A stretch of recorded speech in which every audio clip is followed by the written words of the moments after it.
అన్ని వర్గాల వారికి సంబంధించి అంటే విద్యార్థులు, గృహిణులు, ఉద్యోగస్తులు, వ్యాపారస్తులు, సినీ రాజకీయ రంగాల వారు, అలాగే విదేశాలకు ప్రయాణం చేస్తున్నటువంటి వాళ్ళు, వీరందరికీ సంబంధించి ఈ మే 15 నుంచి నెలాఖరు వరకు కూడా ఇప్పటి వరకు మనం ఎప్పుడు కూడా మాస ఫలితాలు చెప్పుకుంటూ వచ్చాం. కానీ ఈ 15 రోజుల గురించి ఇంత విశేషంగా ఎందుకు చెప్తున్నారు అంటే, ఈ 15 రోజులు అంటే మే 15వ తారీఖు నుండి 12 రోజుల పాటు సరస్వతి నది పుష్కరాలు జరుగుతున్నాయి. అయితే మనందరికీ ఏంటంటే పుష్కరాలు 12 సంవత్సరాలకు ఒకసారి వస్తాయి, బాగానే ఉంది. ఎందుకు 12 సంవత్సరాలకు ఒకసారి వస్తాయంటే, ప్రతి నదికి ఒక రాశి ఉంటుంది.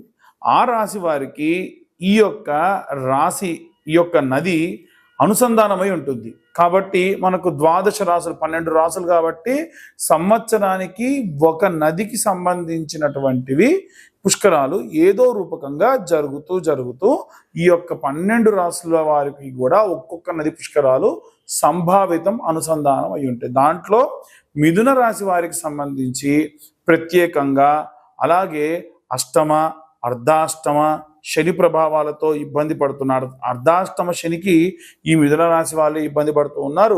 తులా, వృశ్చిక రాశుల వాళ్ళు అష్టమ శని ప్రభావం వల్ల ఇబ్బంది పడుతూ ఉన్నారు. అలాగే ఏలిన నాటి శని ప్రభావం వలన ఆల్రెడీ గడిచిపోయినటువంటి కుంభ,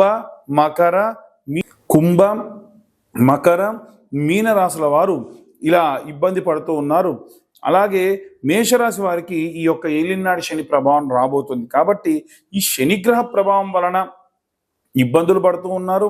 అలాగే ఈ సరస్వతి పుష్కరాలలో ఎందుకండి మేము సరస్వతి పుష్కరాలు ఏ పుష్కరానికైనా వెళ్ళి ఎందుకు చేయాలి అని అడిగితే, సరస్వతీదేవి పుష్కరాలే కాదండి, ఏ పుష్కరాల్లో అయినా సరే మన పితృదేవతలకు ఏమైనా తర్పణాలు విడిచిపెట్టినా, పిండ ప్రదానాలు చేసినా, ప్రత్యేకంగా పితృదోషాలుంటే అవన్నీ కూడా పోతాయి.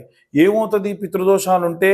చదువుకునే విద్యార్థి ఎంత చదివినా కానీ మంచి మార్కులు రావు, మంచి ర్యాంకు రాదు. గృహిణులకు ఎంత చేసినా గుర్తింపు ఉండదు. ఉద్యోగస్తులకు ఎంత కష్టపడ్డా కానీ ఈ పితృదోషాలు లాంటివి ఏమైనా ఉంటే సరైనటువంటి ఎదుగు పొదుగు లేకుండా ఉంటారు. వ్యాపారస్తులకు ఎంత బాగా వ్యాపారం జరిగినా ఖర్చులు అధికంగా ఉంటూ ఉంటాయి. అలాగే సినీ రాజకీయ రంగాల్లో ఉన్న వారికి కూడా పితృదోషాల వల్ల బహు విధాలైనటువంటి రకాలుగా ఇబ్బందులు పడుతూ ఉంటారు. ఇవేవి కూడా ఉండకుండా ఉండాలి అని అంటే వచ్చినటువంటి పుష్కరాలని మనం సద్వినియోగం చేసుకొని ఆ పుష్కరాల్లో తిల తర్పణాలు, పిండ ప్రదానాలు చేయండి. చాలా చాలా మంచిది. అయితే ఈ పిండ ప్రదానాలు ఇవన్నీ చేస్తే ఎలా కలిసి వస్తుందండి అంటే, కొంతమంది చూడండి వాళ్ళు పితృతర్పణాలు బాగా చేస్తారు. ఏంటయ్యా మీకు ఇంత డబ్బు ఉంది, ఇంత బాగా కలిసి మా పెద్దలు చేసిన పుణ్యం అండి అంటారు. అవునా? అలాగే ఒకవేళ చేయకపోతే ఈ పుష్కరాల సమయంలో ఈ గతించినటువంటి మీ యొక్క పితృదేవతల్ని పిలిచి, చూడయ్యా అక్కడ పుష్కరాలు జరుగుతున్నాయి, మీ వాడు ఎవడైనా సరే పిండ ప్రదానాలు తర్పణాలు చేస్తారేమో అని చెప్పి చూద్దామని చెప్పి అంటే అక్కడి నుంచి ఘోషిస్తూ ఉంటారు, అరే నాయన ఎన్నో దానాలు చేశా, ఎన్నో ధర్మాలు చేశా, ఎన్నో పుణ్యకార్యాలు చేశా, ఎన్నో దేవాలయాలకి విరాళాలు ఇచ్చాను, ఆ పుణ్యమంతా మీకోసమేరా, నాకు ఇంత పిండ ప్రదానం పెట్టి తిలతర్పణాలు చేయండి, శుభం కలుగుతుంది అని ఆత్మలు ఘోషిస్తాయి. అలా చేయడం వలన ఖచ్చితంగా వారు చేసిన పుణ్యమంతా కూడా మీకు లభిస్తుంది. అన్ని సమస్యలు తీరుతాయి. సంతానం లేని వారికి సంతానము, పిల్లలు బాగా ఏజ్ అయిపోయి పెళ్ళిళ్ళు కాని వాళ్ళకు పెళ్ళిళ్ళు అవుతాయి. ఇంకా ఎన్నో రకాలైనటువంటి రైతులు, చేతి వృత్తులు, కుల వృత్తులు చేసుకునే వారు కూడా వారికి సజావుగా భూమి అంతా కూడా సమృద్ధిగా ఉంటుంది. ఈ ఏలినాటి శని ప్రభావం కూడా పోవాలి అని అంటే వచ్చేటువంటి ఈ యొక్క వైశాఖ అమావాస్య రోజున ప్రత్యేకంగా శని జయంతి, ఆ రోజున తిలాహోమాలు కానీ తైలాభిషేకాలు కానీ ఆచరించండి. శనికి సంబంధించినటువంటివి చేయండి. ఎందుకంటే 6 నుంచి 7 రాసుల వాళ్ళు ఏదో రకంగా శనిగ్రహం వల్ల ఇబ్బంది పడుతూ ఉన్నారు. వీరందరి ఇబ్బంది పోవాలి అని అంటే ఈ ఉన్నటువంటి ఈ శని జయంతిని సద్వినియోగం చేసుకొని తిలాహోమాలు, తైలాభిషేకాలు చేయించుకోవడం మంచిది. కాబట్టి ఈ తిలాహోమము, తైలాభిషేకానికి కలిపి 1116 మాత్రమే ఛార్జ్ చేయడం జరుగుతుంది. ఇవి వీలైతే ఈ యొక్క హైదరాబాద్ కొత్తపేటలో కానీ బడంగపేటలో కానీ తిల తైలాభిషేక హవనములు ఆచరింప చేయాలనేటువంటి సంకల్పం ఉంది. ఇందులో పాల్గొనదలిచిన వారు కింద ఉన్న నెంబర్కి కాల్ చేసి ఖచ్చితంగా పూజలో పాల్గొనదలిచిన వారు మాత్రమే రండి. నేను ఫోన్ చేసి మా గోత్రనామాలు ఇస్తామండి అని అంటే చెయ్యొచ్చు, కానీ అంత సద్వినియోగపరచుకోవడం మాత్రం కుదరదు. గోచార రీత్యా చెప్పేటువంటి విషయములు ఇవన్నీ కూడా మీ పర్సనల్ జాతకంలో ఎంత శని ఉచ్చస్థితిలో ఉంటే మీకంత సమృద్ధిగా ఉంటుంది. కాబట్టి జాతకం పూర్తిగా తెలుసుకోవాలి అనుకుంటే మీ పేరు, date of birth, time, place ఇవన్నీ కూడా వాట్సాప్ చేయండి. పూర్తిగా మీ జాతకం విశ్లేషణతో తెలుసుకోండి. ఈ జాతకం అంతా కూడా 60 నుండి 70 పేజీల్లో మీకు అందిస్తాము. ఈ జాతకానికి గాను 2025 రూపాయలు మాత్రమే ఛార్జ్ చేయడం కూడా జరుగుతుంది.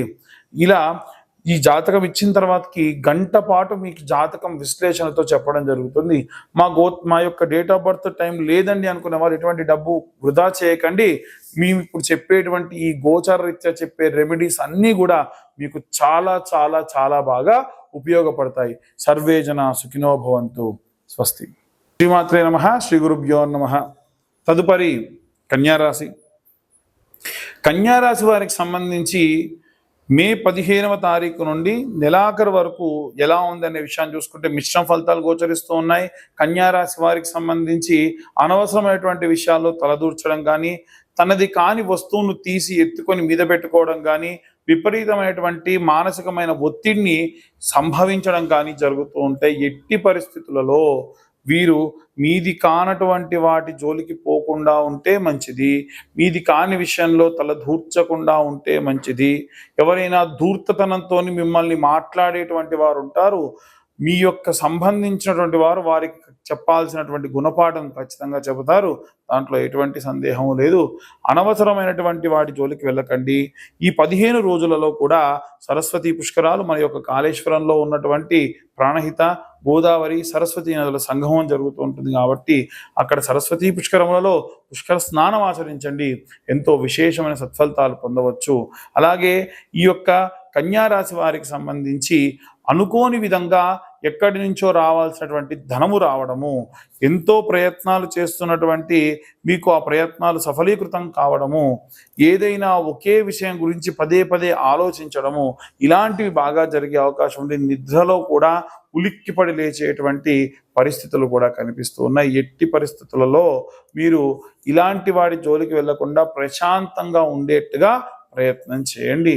అలాగే వీరు ఎలాంటి దీపారాధన చేయాలి అని అంటే, మనకు కుబేర కుంకుమ అని ఉంటుందండి.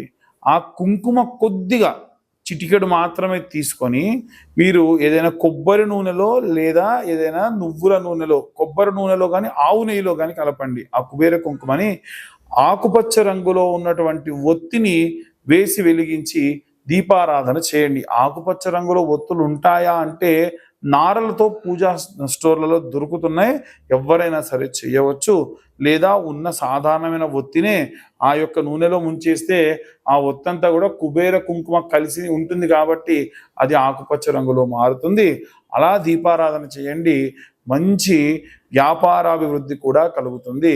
వీరు చదవవలసినటువంటి మంత్రం ఏమిటి అనంటే, వీరు ఎల్లప్పుడూ కూడా బుధగ్రహానికి అధిదేవత అయినటువంటి విష్ణుమూర్తి యొక్క మంత్రాన్ని చదువుకోవడం మంచిది. నారాయణాయ విద్మహే వాసుదేవాయ ధీమహి తన్నో విష్ణు ప్రచోదయాత్ అన్న మంత్రాన్ని చదవచ్చు. లేదు అంటే శాంతాకారం భుజగశయనం పద్మనాభం సురేశం విశ్వాకారం గగన సదృశం మేఘవర్ణం శుభాంగం లక్ష్మీకాంతం కమలనయనం యోగ వృద్ధ్యానగమ్యం వందే విష్ణుం భవభయహరం సర్వలోకైకనాథం అనేటువంటి మంత్రాన్ని కూడా పఠనం చేస్తే విశేష సత్ఫలితాలు పొందుతారు. ఇంకా ఎలాంటి రెమెడీస్ పాటించాలనే విషయాన్ని ఇప్పుడు మనం తెలుసుకుందాం.